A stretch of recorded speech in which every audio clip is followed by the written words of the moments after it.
So I think the biggest takeaway for today is I want people to know that a lot of the changes that happen is your physiology. There's nothing wrong with you, and it's your body just doing its job. And so give yourself grace, and it's Yeah. really important to celebrate those wins because I think, like I said, sometimes when we're just managing something 24/7, we can Yeah. that can be put on the back burner. So that's my Yeah. biggest takeaway is there's nothing wrong. It's your physiology and your Yeah. body's doing its job. Yeah. Got to understand the system, our biology, like you say, how we were created, why we were created, and our purpose. And Exactly. it's gonna be different for everybody too, isn't it? As hard as it can be, it is very important to not compare yourself to other people, Mm, even other people in the same age category, in the same age group, because we are all very different beings. We all have yeah. different backgrounds, different physiologies, different environments, and we're not, static. We are constantly moving. We're dynamic. And Dynamic. yeah, Yes. and that's the Yes. beauty about life, right? It was we're always Yes. changing, we're able to adapt. And so, trying to look at yourself because there's only one unique, special you, right? Yeah. And so listening to what your body needs is very important. Welcome to the show today. I am here with Dr. Brooke Shelton. Hello. Hello. Happy to get you in here to share you. I've been a fan, like I was just mentioning, of you online, and just I think what I love about you is just how authentic you are and active. I'm a very active, outdoorsy person as well. I live in Florida. You're in Colorado? I am. Okay. I am. Maybe I should have asked that before I hit record, but No, yes, no, yes. that was good. Yes.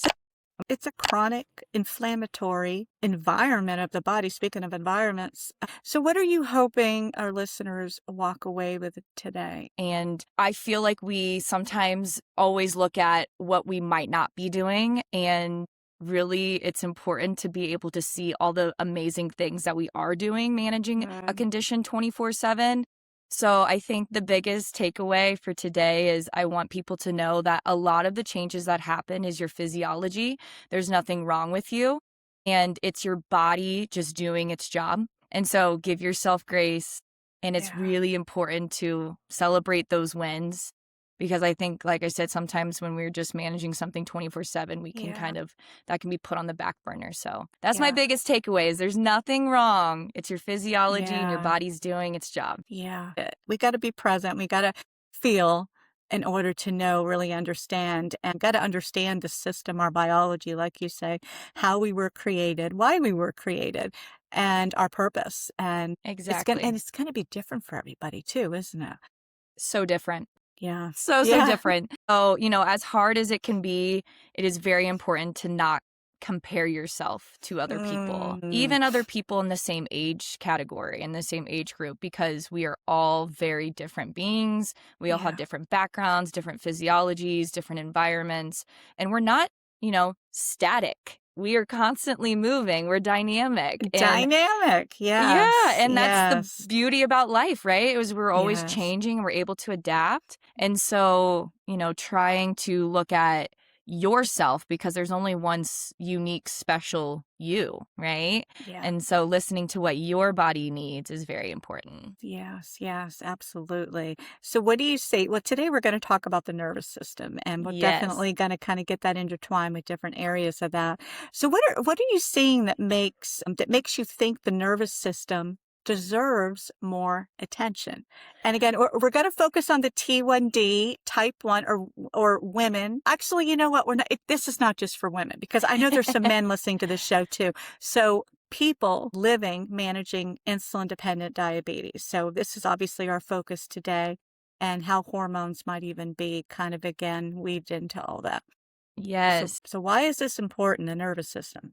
So I think to answer that question, I would like to just quickly break down the nervous system because I think it's important to Perfect. understand what the nervous system is. So the nervous system is actually broken down into three different sections. We're familiar with fight or flight or rest and digest, But there's actually another system that's part of our parasympathetic or that rest and digest system that's called the freeze system. Mm. And if we think of it like a graph, at the very bottom, when we're the most relaxed and we don't have a lot of stress in our body, and again, we're resting or we're digesting, again, that's your parasympathetic nervous system, that is going to be the bottom of that graph. As we increase to the next category, as energy, stress, frustration, excitement, right? Just think about energy. That's kind of what I like to look at it. So any increase in energy that kind of gets you up and gets you more alert is going to put us into that sympathetic or that fight or flight. All right. Mhm. And then as we move to that next category, so again, going up the graph, when our body is going through so much stress, there's so much energy running in our body and it's just kind of hanging out in there, we head into a freeze. And that Mm. freeze state is actually a protective mechanism for our body. And if we kind of think of the freeze state as, have you ever seen those fainting goats where they get so excited and they actually pass out? They actually Right. faint? It's Yeah. kind of the same mechanism that our body does, but it's truly to protect ourselves. And this freeze state is when we go from, I can do this, right? I can fight, I can flight, I can do this, to, I can't right now. Mm. Mm. My body it almost feels like it's shutting down. It almost feels like, it's so overwhelmed. I don't know what to do next. And to be honest, I've been in that state before and it's not a fun state. I Mhm. would say that that's majority of when people are in a burnout phase. I was So gonna say. yeah, personally or with diabetes, right? It's just like, I'm done. I Mm. really don't know what else to do. And understanding what state you're in can be very, very important to be able to know what to do next. Because if Mm. we are pushing through that freeze state and we just keep going on top of managing a condition 24/7 that, we can't stop managing ourselves, right? Right. Yeah. Then we can just head further, further, further into this freeze state. And again, that's when a lot of changes happen to our physiology, to our health. People have chronic health issues that can pop up. We have sleep disturbances, right? We have pain. We might have dizziness. So Mm. that is when we have these chronic symptoms on top of, again, maybe some fluctuating blood sugars or some stubborn high blood sugars Yeah. that really affect our management of type 1, but then also just our overall health and well-being. So Mm. we can go into a little bit more detail of what we can do when we recognize we're in a state. But I think it's first very important to understand what state you're in, what body sign your body might be giving you. Right? Do Mm. I feel tense? Do I feel jittery? Do I feel spazzy? Do I feel Mm. brain foggy, right? Those are certain or signs that your body tries to tell you, "Hey, we're in this state. Let's see what we can do to get out of it." And then once we're in a calmer state, we feel different in our body, right? We feel that Mm. settling, that peace, that calm. And so even though it's not realistic to say I want to live in that calm state all the time, every day, it's important to be able to come back down to that state. So we Mm. give our brain and our body a rest. And then ultimately that helps to manage our type 1 even more or even better. Right. Right.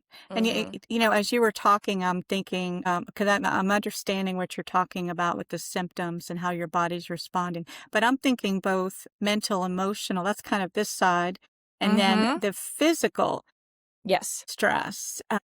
So it's kind of the chicken or the egg. Which comes first, or is it happening at the same Oh, time? man. I mean, for you, when did the light bulb go off that I'm in that freeze state, that Yeah. that I'm feeling burned out? And I'm Yeah. sure it's very common with a lot of people too. Yes. It is actually more common than I realized. And to be honest, Melissa, I didn't even think I would ever be in this state before. I've always been someone that's like, I'm not going to let diabetes stop me. I'm going to keep going. I was like an all gats, no brakes type of Okay. mentality for years. And I think it's the combination of managing something 24/7, where when we have fluctuating blood sugars, and I think this is also something to recognize, is when we have fluctuating blood sugars, we automatically get into a sympathetic or that fight or flight state. because your Sure. body is recognizing there's an internal imbalance going on. So anytime we're high or low, your brain is like, uh-oh, Brooke, Melissa, something's going on. Yeah. And it gives us signs, right? We get Yeah. shaky, we feel a little lightheaded, we start to sweat. Those are physical body signs that your body gives you to say, hey, we need to do something, right? Mhm. It's the same sign when you're in a potential threat, which happens again when you're in that fight or flight. So going back to like the emotional, or is it mental, or is it physical stress? It can be any of it, Mm. right? I'm sitting in traffic and I'm frustrated. Bam, I head into a sympathetic fight or flight. I just got horrible news, right? So that emotional, mental side, bam. I could just be really frustrated that I have to manage myself 24/7 because I was up all night with a low blood sugar. Bam, right? Right. So Yeah. any of those types of emotional, mental, or physical stressors can influence the nervous system state that we're in. Mhm. Mhm. Kinda For me, triggers, right? yep, it triggers. It Triggers, yeah. triggers. So I was, like I said, managing 24/7. I'm not a, perfect blood sugars all the time, right? I live a very active go-go lifestyle. I do the best I can, but still I'm heading into that higher low state. And then my husband and I are very similar. We like to stay active. We like to, like I say, take advantage of certain opportunities, traveling, seeing friends, saying yes to everything, right? And then at this time, I was working. It was a wonderful job, but I was seeing back-to-back patients, not really taking care of myself as well because I just didn't have the time. I would go all day and not really check my blood sugar or even Mm. like, I mean, it was, again, I was just go, go, go. And we were renovating a house at the same time. So I think, again, having years of this go-go lifestyle, and then on top of all these other things, I was starting to notice some chronic health concerns. I was, dealing with infertility. There were just other Okay. stressors in my life that were going on. Bam. It was actually January of 2024. I remember the day like it Mhm. was yesterday. I woke up and I was in a complete freeze. And again, I'm in this profession. I help people every day recognize when they're in a freeze and what to do, but I did not know what to do myself. Mm. So kind of going back to your question of how did I recognize I was in it, I really couldn't move my body. I Mm. felt completely wiped out. I felt like I got hit by a truck. I mean, truly, that's like my body felt so heavy and so overwhelmed that I was like, I really don't know. So being in this profession and being able to recognize a little bit like, oh my gosh, what just happened to me? And Mm. being able to have, some of the support from my colleagues and, of course, my friends Mm. and family, I was able to do what I needed to do to get myself out of that freeze. But when it first happened, I had no idea what to do Mm. myself, even though I do this every day. So that's kind of why I'm on a mission to help people, for one, recognize the signs of a freeze or a burnout and try to reduce the risk of it from happening. I'm really passionate about teaching about the nervous system and what to, like I said, listening to your body, recognizing the signs, and then knowing what to do so we can really reduce that risk of being in a freeze, Mm. ultimately in a burnout. So proactively, and maybe this is what you've learned when you froze, Mm-hmm. and now we're a little over 2 years later for you. Is there something maybe you would have done or could have done differently? Because I and you and I believe we're probably two peas in a pod when it comes with our thinking because I mean to be you know proactive rather than Mm-hmm. reactive. So Mm-hmm. do you feel like over time, obviously this kind of accumulated and you got to that point and you talked about what was going on in your life and, all those other stressors. Sometimes those are things that come at us. But don't you, what do you think maybe you would have done differently that we ourselves can maybe Yes. look a little closer at what we're currently doing now that we could maybe tweak so that we could prevent getting to that overstimulated, overstressed response in the body? Yes. Great, great question. Like I said, I do this as a profession. I Mm. teach this and educate this all the time. And I was like, yeah, I don't need it. So, Not me, I'm good, yeah, I was right? like, no, I'm good. I'm good until it happened. And now I really really, really listen to my body, and I appreciate rest so much. Mm, So rest does not have to look at, or doesn't have to be, have to sit there in silence, not do anything, and just breathe, which honestly is great. I'm not mhm, discounting that. If you mhm, have the time to do that, I mhm, highly recommend it. mhm. But if someone were to tell me that during my, I'm always on the go type of time period, I would have been like, "Pfft, I don't have time for that, right? There's no way." So what I recommend is little short rest breaks throughout the day can accumulate over time to Mm, really get you back down to a lower energy state. So again, mm, kind of going back to that graph or that imagery of the graph, if we continue to rise, right, we're heading into a higher energy state. We're going from that rest and digest to that fight or flight to then the freeze. So even if I'm hanging out in that fight or flight, that middle section, mhm. even if I come back down a little bit and I'm still in that fight or flight, I'm still in a lower energy state. That's good Right. for my body and my brain, right? Because it's getting a Mhm, little bit of rest. And eventually, if I accumulate those rests over time, I'm going to head into more of that rest and digest, right? mhm.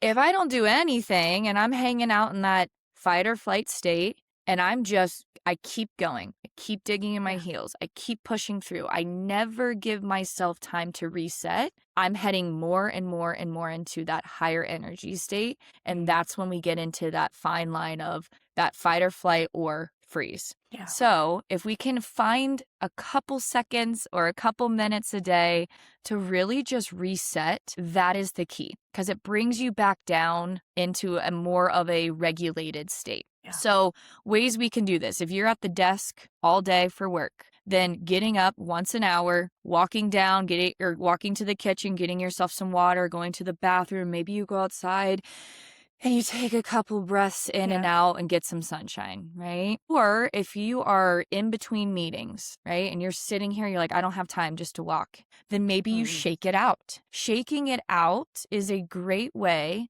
to release that extra energy because any movement you do is mm, releasing energy, right?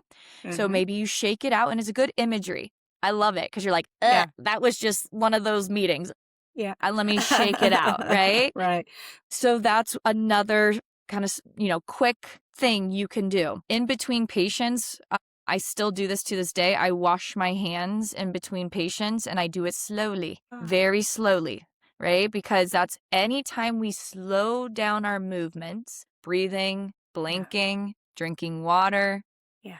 writing, anything, talking, we slow it down, it brings us back down to a lower energy state. Yeah. So even when I'm washing my hands, I have to do it anyway, right? I'm going to do it slowly and my imagery Mm, is like I'm getting rid of whatever just happened and I'm present and I'm ready for the next patient. yeah. Right? So my key things are finding movement. It doesn't have to be an exercise or a structured exercise. It could be, like I said, shaking it out. Mhm. It can be toe taps. It can be calf raises. It can be leg kicks underneath your desk, right? Yeah. Or a walk. I love walks. I'm a big Yeah. advocate for Mhm. walks. Mhm. And then slowing it down. So, slowing down your movements. I can't stress that enough. That is one of the best ways because you can do it anytime, anywhere, with any activity. That's true. So, even if you're doing chores, washing the dishes, doing the laundry, folding, vacuuming, right? Slow it down unless Yeah. you're in a rush, right? If you're in a rush, then there's a reason why we speed up our movements because, hey, I got to get going. I have a Yeah. time crunch, right?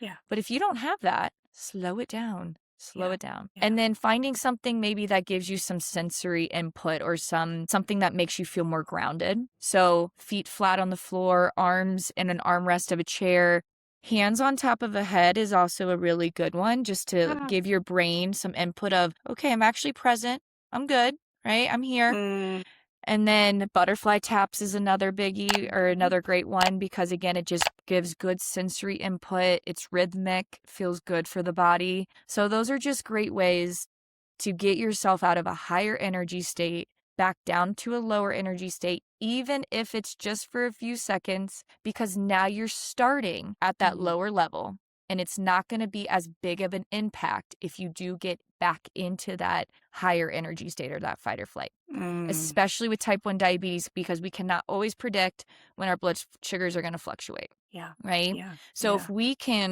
help ourselves, outside of diabetes management with Mhm. how we handle stress with work and with our families and with our spouses and with everything else going on in the world, right? If we can help manage that stress, Yeah. then it ultimately will help us to be able to manage our type 1 diabetes. Yeah. Yeah. You know, a term I love is influence. We hear the word control a lot in this space, but I love how you just described that. And this, when we start our day, our work day, a day doing whatever we're doing, choosing these things because it's very mindful too. You're saying, okay, this is where I'm at. This is something I know. These are some little breaks, these little activities that are going to help me. So again, it's women that don't always put their time in everything we're doing as important, but it needs to be. And knowing that Absolutely. I like to call them like little deposits, just think of them as little stress relieving deposits throughout the day. Great reminders. I appreciate that. It means a lot to me as well, just to kind of tap into that and doing what we can and choosing to do it. And it's like you Absolutely. say, diabetes is going to do diabetes, but we can do what we can to kind of influence the outcome, the day, the hour, the blood sugar, right? Yeah. Exactly, exactly. And I'm sure we're going to get into how the nervous system can really influence blood sugars with hormones, right? Yes. But it is so important to be able to listen to our body because I recognize myself. I mean, we're bombarded with stimulation all the time. Not only in our diabetes management with alarms and buzzes and vibrations all the time, right? But then on the outside world with social media, what's Sure. going on in the news, and then also our work obligations or our family obligations, right? Hmm. So if we can decrease the noise that is constantly bombarding and distracting us from listening to our bodies, then we can really become aware of what our body is trying to tell us. And I think that's the Right. important piece is even if it's a few seconds or those deposits, like you said, Yeah. right? Yeah. Even if it's a few seconds, it still brings you back to the present. It allows you Hmm. to just have a little check-in with your body of like, how am I actually feeling? Right? Yeah. Am I Yeah. feeling tense? Am I feeling stressed? Do I need to go, do something to Yeah. relax my body, right? Or do I Yeah. need to do a little movement? And Hmm. that's the key is Yeah. reducing the noise so we can actually listen to our bodies. Oh, I love that. Yes, yes. And another thing is separating because I'm visualizing everything that the examples you gave, and it really is separating ourselves from and I'll call it the stressed environment that we might happen to be in, work duties, house, all the different things that we're doing. Yeah. So, yeah, just finding a way to separate, to take yourself out of it for, like you said, 5 minutes, 10 minutes, whatever the schedule allows. Yeah. Yeah, you deserve it. I Yeah. think that's Yeah. another important thing, right? Is like we're kind of just, saying I think as women too, we're givers. We love to help and support our loved ones and people. And I just for myself, I give so much all the time to other people. Yeah. And I recognize that I also have to give myself love, Mhm. support, compassion, right? Because if I'm not okay, I can't be the person that I want to be Yeah. either. Right. So it was a mind shift for me of I deserve this. This is okay. Mhm. And this is so needed so I can continue to be the person that I love, Mhm. right? Absolutely. Absolutely. Yes, yes. A better person in the world for sure. Yeah. So, let's talk about hormones and Yes. all of this that how it does overlap and influence diabetes as well. Yes. So again, kind of bringing it back to the nervous system, Mhm. when we are in a fight or flight state or that higher energy state, your body is going into a protective state. So Mhm. your body shifts into the state because it's saying there's a potential threat or I'm excited, right? That's the same type of energy. So Mhm. I have to get kind of more alert, more focused, more up. That's like the best term I can think of, right? Just Sure. a little bit more heightened. And your body releases hormones, cortisol and adrenaline, in order to get you moving. So again, that's a natural physiologic response. There's nothing we can do to stop it. It's your body, again, when it detects that there's a threat or there's some sort of something that I need to get higher energy, it's going to release it. All Yeah. right. Now, going back to what we said, it could be physical stress, it could be emotional or mental. So all of that can just happen for different reasons. And so when when the hormones are released, your body says, okay, we got to get moving. And it releases glycogen from the liver, which glucose then runs in your bloodstream. And that's why we sometimes have more insulin resistance that increases your blood sugar. So that's Mhm. why we see that spike when it Mhm. happens. If we can reduce the time that we're in that state, then your body adapts very quickly. Those hormones then get released. If we're moving or if we're, again, doing something where insulin can then help bring the glucose back into our muscles, then the blood sugars can drop, right? Mm. So Yeah. it's about reducing the time that we're in that state that can be very helpful. When we see those stubborn blood sugars is when we are living in that chronic fight or flight or that higher energy state, right? Mhm. Like when we have those very stubborn highs and we're like, what is going on? But also, if we think about it, we might have a lot going on, Yeah. right? Yeah. From a stress standpoint. Yeah. So that those hormones are just in our bodies pumping throughout and really causing that insulin resistance. Now, going back to women and cycles, we also have changes with different hormones. So when we're in, if it's okay, kind of briefly talking about Sure. the cycle. Uh, Absolutely. Yeah. so if you are still menstruating, when we're in a luteal phase, we have progesterone that is released, and that also causes more insulin resistance, Mhm. typically. So if we're in that, so your luteal phase is right after ovulation. So it's the second half of your cycle. For every woman, it's different, right? But the Yeah. average is it can be after day 14 of your cycle. And so when that happens, right, if we're in that luteal phase, we're already resistant, and then now we are being bombarded with chronic stress. You can see how our blood sugars will just be very resistant. Yeah. And we're just kind of living in this Yeah. chronic high blood sugar state. And Mhm. it's Mhm. very frustrating because we can't really help the hormones, right? You No. can't help your cycle. Yeah. But we can manage our stress. So that's where we are able to make a difference during, especially if you're in that luteal phase. Mhm. We can make a difference in our blood sugars by helping to regulate our nervous systems and manage our stress. Yeah, yeah. And that's obviously what we're doing, our work, our environment, and types of exercise. And I know this is something that you love to talk about as well. And this is actually something that I included in the book is just moving for your cycles, basically. Yes, I love Choosing that. movements. Yeah. Cycle syncing, I think is what the term was. Mm-hmm. There's all these different terms. And again, these are things I did not know. Right, right. Again, it's so good that this is coming out now, and I had the opportunity to present the data and the proof and the ways to do it inside the book. But to kind of give us an idea of really what that means, and we gotta again listen to our body Yes, in the luteal phase because that is the most chaotic, and then it's times 10 when we're in perimenopause because there's more fluctuations. So yes. predictable's a little easier during cycling years.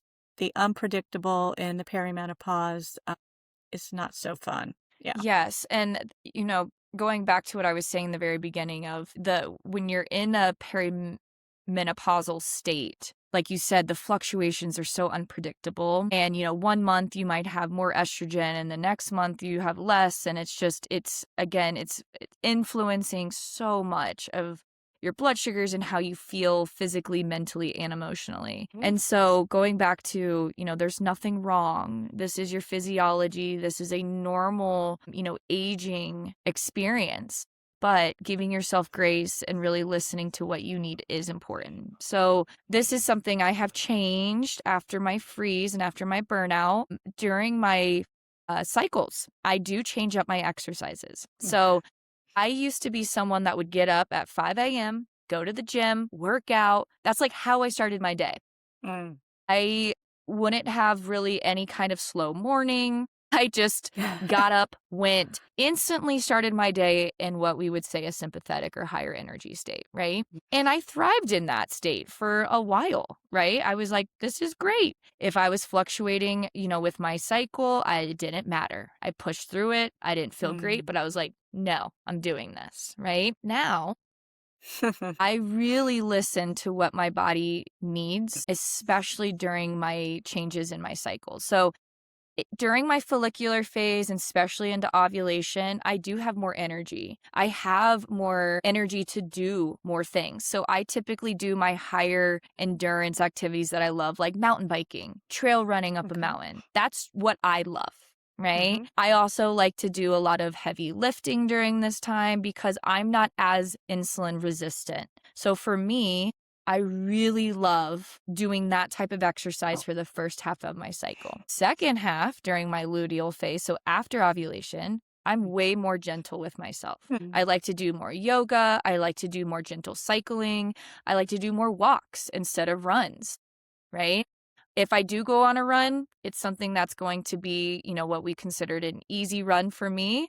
It's going to be more flat. It's not going to be strenuous because my heart rate is also going to be up when I'm in Mm. that phase because, again, my body is working. Yeah. So for me, I'm way more gentle, like I said, during that second half of my phase. And I notice such a big difference in my blood sugars during this time because I'm not pushing myself more into a higher energy state, right? By Mhm. overdoing it. I'm actually taking it easier on myself. And I have found that that has been a better exercise regimen for myself because I am actually doing what my body needs. And I think that's something too to recognize is every morning I actually check in and I'm like, how do I feel right now? And like today I have a busier day. It was a lot of exciting things, but with work and, seeing you and I'm doing an ADA panel later on. And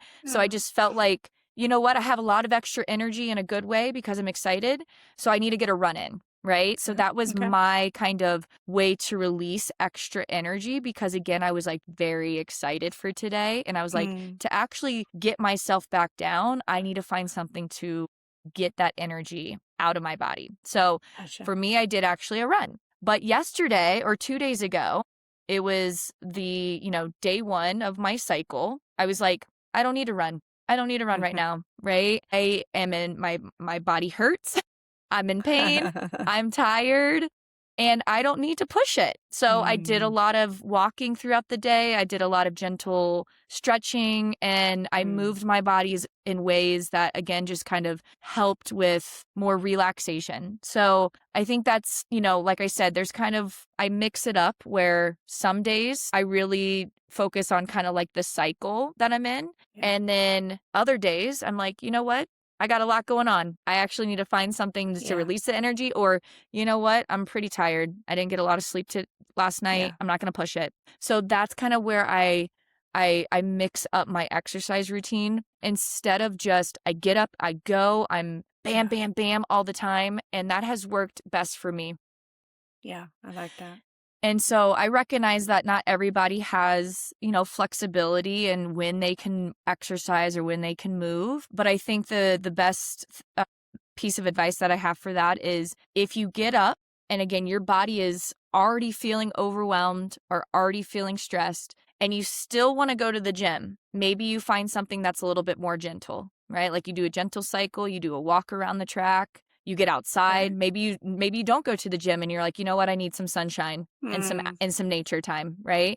And Mhm. that in itself is going to be so much more beneficial because it sets your day up compared to I feel like I have to do this. I just got to go, That's so true. Yeah. right? Because Yeah. us women, we go through so many changes all the Yeah. time. And it's so important to listen to what our body needs. Yeah, it really is. And yeah, I love that because, yeah, we really do need to stop and pay attention and be present in how we're feeling in order for it to be again, we're always and this is kind of how I've always been with fitness is and I did the same thing in your age. I was going, doing a lot of things. I've never really done competitive sports, but just consistent workouts and weight training, heavy weight training. And it's always been Mhm. hard for me, although I've gotten a little better because just to slow it down and just to say, okay, just like you say, I'm going to honor where I am today. I've had 3 good strength training workouts this week. That's enough. My body, and then Yeah. we've got to honor that the rest is rarely where the work comes in.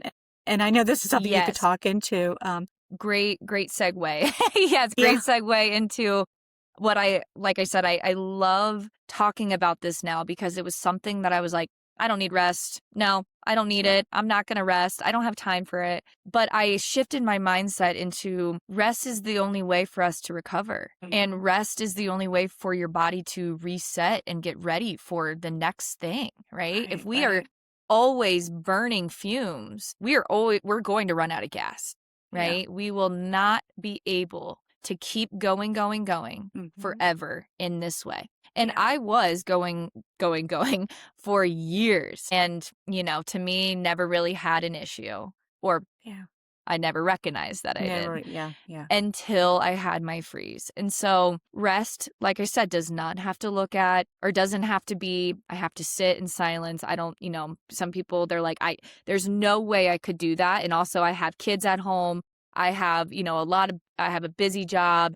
There's just no way I can Hmm. have the time, right? Yeah. Yeah. But it's those little movement snacks, or what we call them, movement I like snacks. that. So throughout the day, or those little rest breaks where only for a few seconds or few minutes that can accumulate over time. So the rest piece it's needed. It's beneficial for our body. It helps us so much to get us back to baseline. And like I said, replenish the energy storages that we need so Hmm. we don't burn out. Yeah. Yeah. And we haven't really touched too much on sleep today, but Oh, yes. everything is yeah, and the listeners here know how much I guard my sleep. I love a good night's sleep. I protect it like you wouldn't That's because good. and especially as we're aging, I'm recognizing how important it is and to really honor that and to give yourself, again, that time to repair and Yes. active recovery is another term I love. So those days, like you were saying, where, well, we got to do something today, and we do. It's important to move. Our bodies we're meant to move. The blood needs to flow, but to do it in a softer, more gentler way and still feeling like we're doing enough at the same time. Yes. And it takes time to get there and to convince yourself that this is enough.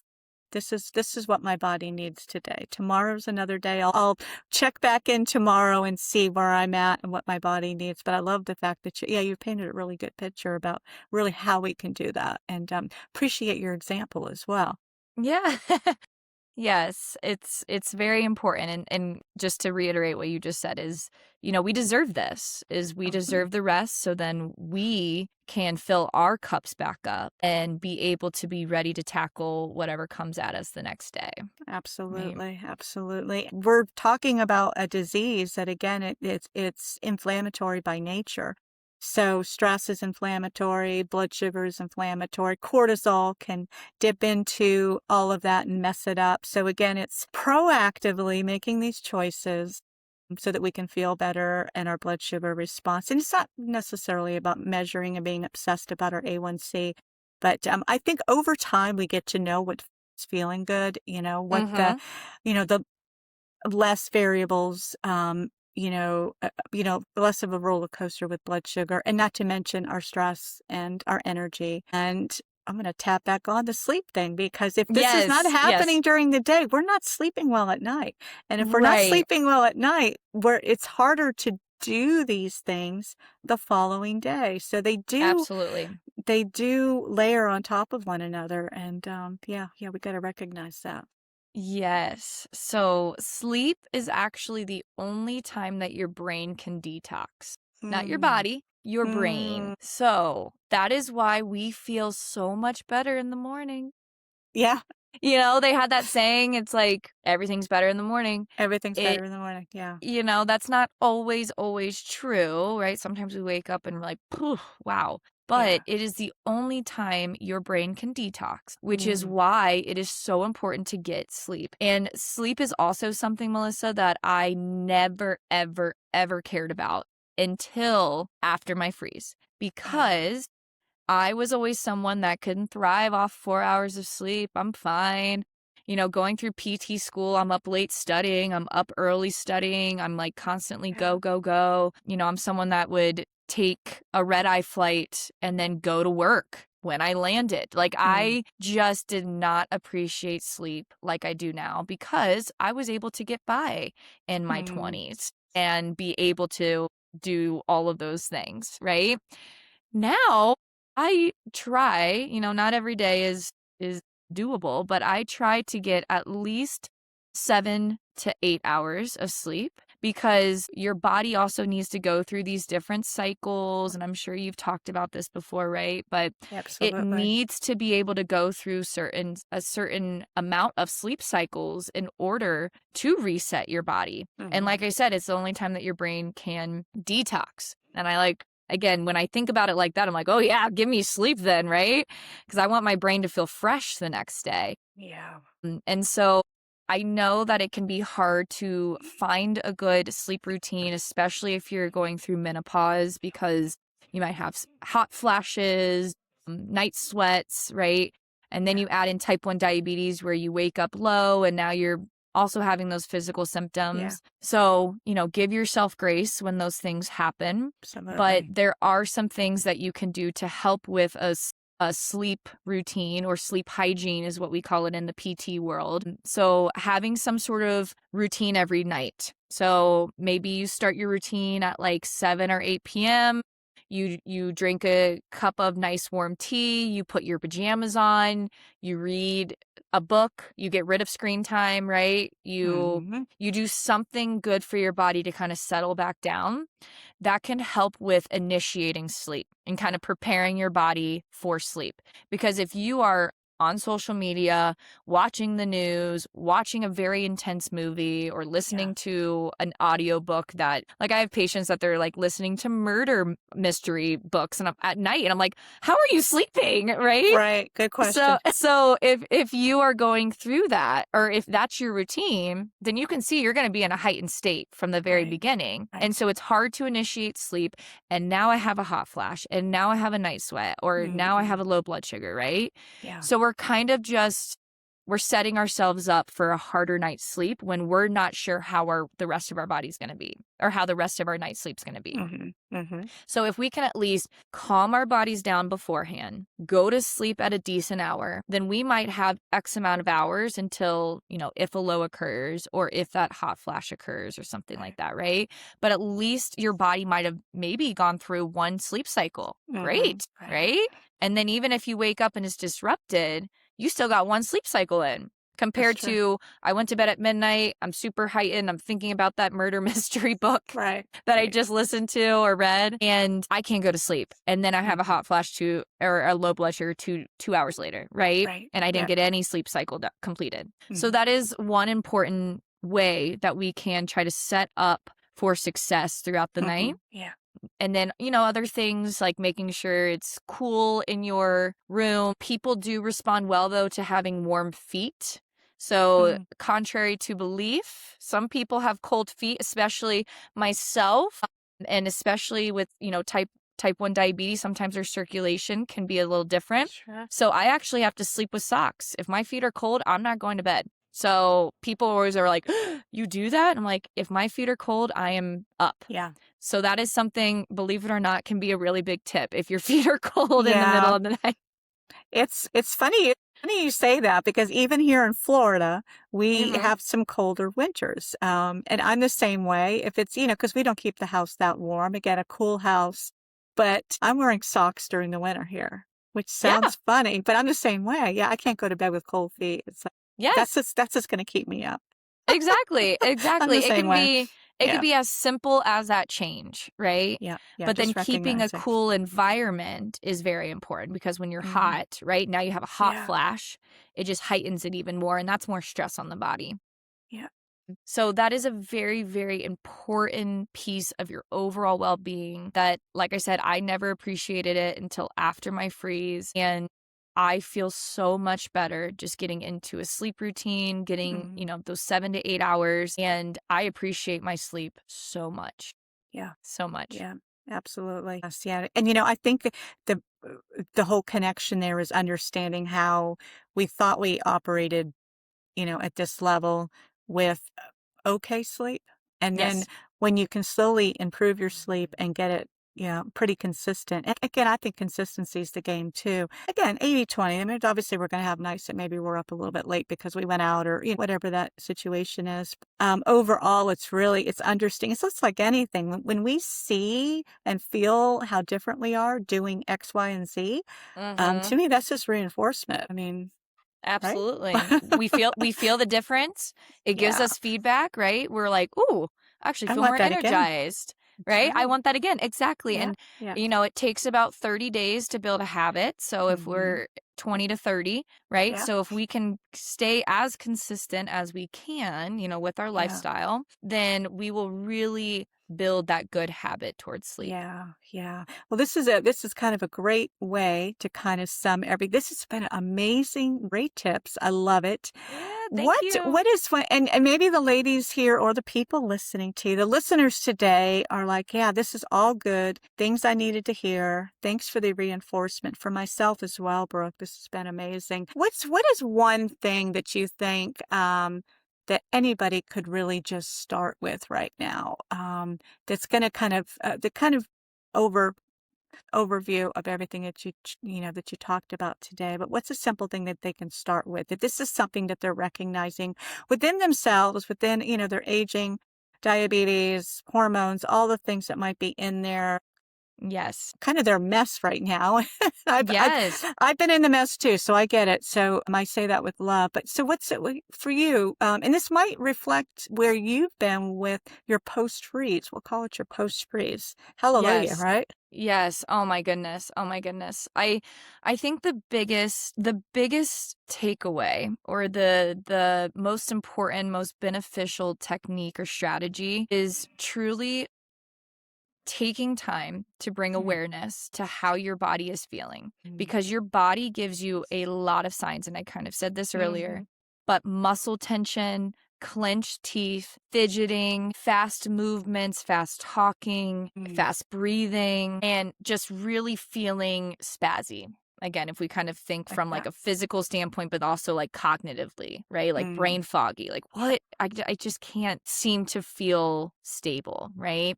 So mm. when you're in that state, that is the time to do something good for yourself, something to get you back down to that lower energy, that rest and digest state, to be able to feel more settled and more regulated. Yeah, So it's like step number one is give yourself the time to check yeah. in with your body, even if it's for a few seconds, even if it's for a few minutes, like whatever Mm, you need. But I do encourage you to try to check in at least once a day, right? yeah, Because sometimes we don't even check in with ourselves once a day. yeah. So If true. if you can check in more than that, that would be even better, right? Because we're going to fluctuate throughout the day Mm, constantly. mm, So for me, when I was in my freeze state, I actually had to set an alarm at 12 o'clock every day, 12 o'clock p.m., and I checked in with my body during lunch. And this is when I was still working at my job, and that was during my lunch period. And I was like, Brooke, check in with yourself. How do mm, you feel? And if mm. I felt tense, right? All those body signs I just said. If I felt tense, then I did something I needed to do where, you know what? I'm going to wait on my documentation or my notes. I'm going to go on a walk, right? Or if it's Yeah. like, you know what? I'm feeling pretty good. I'm feeling pretty energized. It's a great day. I feel great to get my notes done because that's going to help me in the afternoon, right? Mm, So it just gave me a chance to check in. What do I need? And then I make that conscious decision of this. Instead of feeling like I have to do this, it's more of like, what do I need? And yeah. then over time, that becomes more automatic. Mhm. So consistency is key to recognizing what your body is trying to tell you and your body signs. And then the techniques or the strategies that you do to feel good become more automatic. You don't really have to think about That's it. Your true. body will just kind of do it. Like I recognize in myself that I sigh a lot because that's my body's way of just like actually Yeah. releasing tension. And sometimes I don't even realize it. My husband now knows, he's like, good breath out. That was good. Like I he'll like like that. make a comment like that. And Yeah. I'm like, and it's again just an automatic strategy that I do now. Mhm. So, kind of summarizing everything, give Yeah. yourself time to listen to your body, recognize your body signs, and then what do you need to do to feel good and to Yeah. get yourself back down to that lower energy state. And then Mm. things will start to feel better.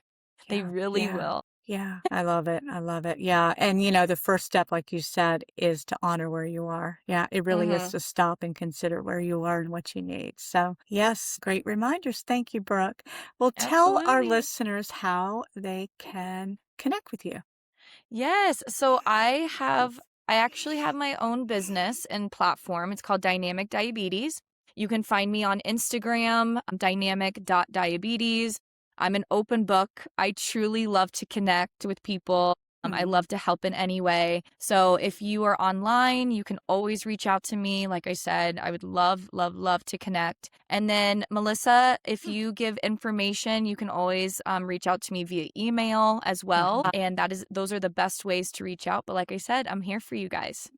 Thanks again, Brooke. Yeah, so Dr. Brooke Shelton, I appreciate your time and your wisdom at Thank you. such a young age. So again, something I wish all the things I wished I had at 32. Again, we can look back and laugh now, but yeah, it's interesting. But but that's where we are now, and that's the reason that we're here, we're doing what we're doing. So again, thank you, and everybody Yeah, have a thank you. beautiful day. Ladies, do for yourself, care for yourself, and we'll be back next. Yes. Thank you so much for the opportunity. And you guys Yeah. deserve it. You deserve it. Yes.